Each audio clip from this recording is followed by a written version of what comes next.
waktu awal-awal mula Bang Andre ini sebelum masuk Islam itu seperti apa Bang? Waktu biografi Abang, biodata Abang gitu loh. Sebenarnya kalau karakternya sama Bang.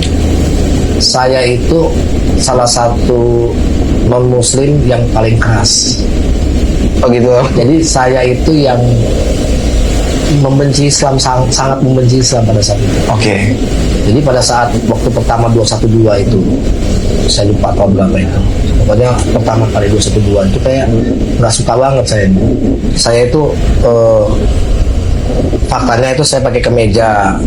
Saya buka kemejanya, pakai kaos, saya pakai salib itu gede-gede. Kalau salib gede-gede.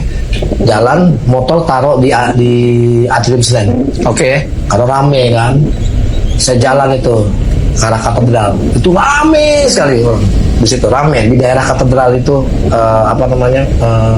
masjid Istiqlal itu rame kan. Saya jalan pakai itu. Saya pengen tahu sampai kamera itu saya taruh di Handphone di kantong. Saya taruh begini Sambil nge-record ya? iya. Jadi saya pengen ngambil bukti sampai begitunya saya bilang nggak apa-apa saya dipukulin. Jadi saya nekatnya itu dari awal udah nekat.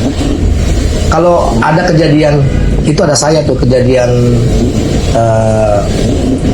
yang lagi menikah di katedral Grimis Iya. Yang payungin itu bukan orang-orang mereka tapi para peserta 212. Iya betul. Jadi saya lagi pikir, ayo dong, masa giliran gue rekam nggak ada yang bertindak Anarkis gitu. Itu yang saya lagi lihat. Walaupun kayak begitu, saya tetap gagah. Nggak, gue mau cari kesalahan, gue mau cari tahu ini Islam tuh sebenarnya tuh memang keras, emang tidak toleransi lah, bla bla segala macam. Nah pada saat itu saya berdebat sama namanya Ustadz Sugi Kristolog. Oke. Saya bicara nih langsung nih, ada Ustadz Sugi Kristolog, saya debat di Facebook, belum di YouTube waktu itu. Belum.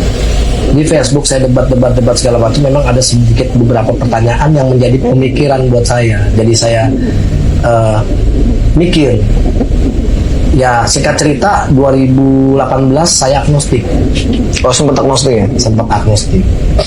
Nah, terus 2019 itu saya tanya sama siapa? Sama pendeta saya Katolik ya, saya Romo. Sama Romo. Jadi sama Romo saya itu saya di gereja Santo Yohanes 2 Blok B. Ya, lingkungan 2. Di mana tuh? Di Barito. Oke. Saya di situ. Nah, pada saat kayak begitu, saya tanya itu sampai minggu pertama sampai minggu kedua itu jawabannya itu nggak pernah mau ketemu dan nggak mau jawab segala macam.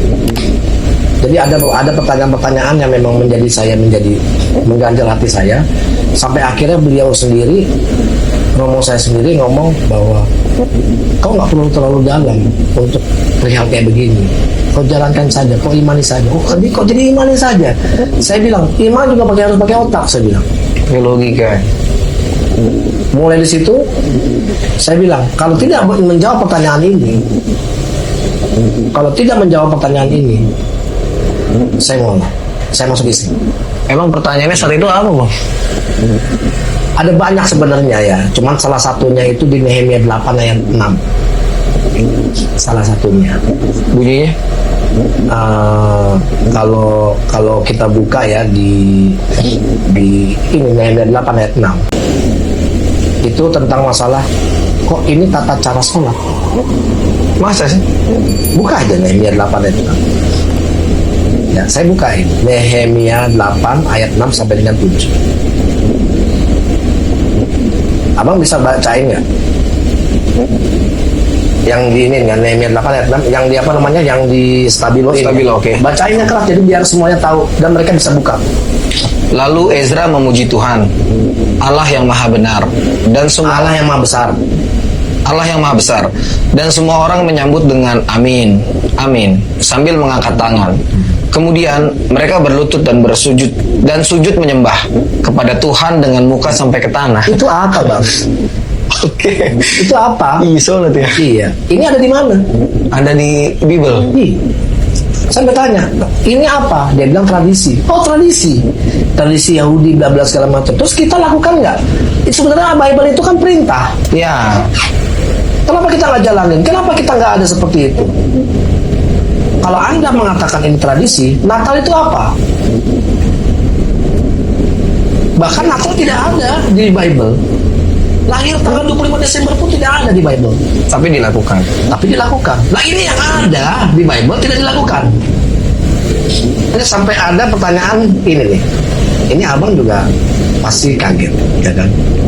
Kaget tadi aja saya kaget kalau ternyata setuju. Buka di 1 Korintus 6 ayat 14. Sampai saya tanya, Yesus itu siapa sih? Saya bilang, saya ke Romo.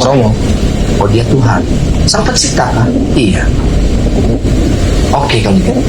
Allah itu apa? Yesus itu sendiri. Oh begitu? Iya. Coba buka ini 1 Korintus 6 ayat 14. Oke. Coba baca keras-keras bang. Allah yang membangkitkan, Tuhan akan membangkitkan kita juga. Tunggu dulu. Allah telah membangkitkan siapa? Tuhan. Allah membangkitkan Tuhan.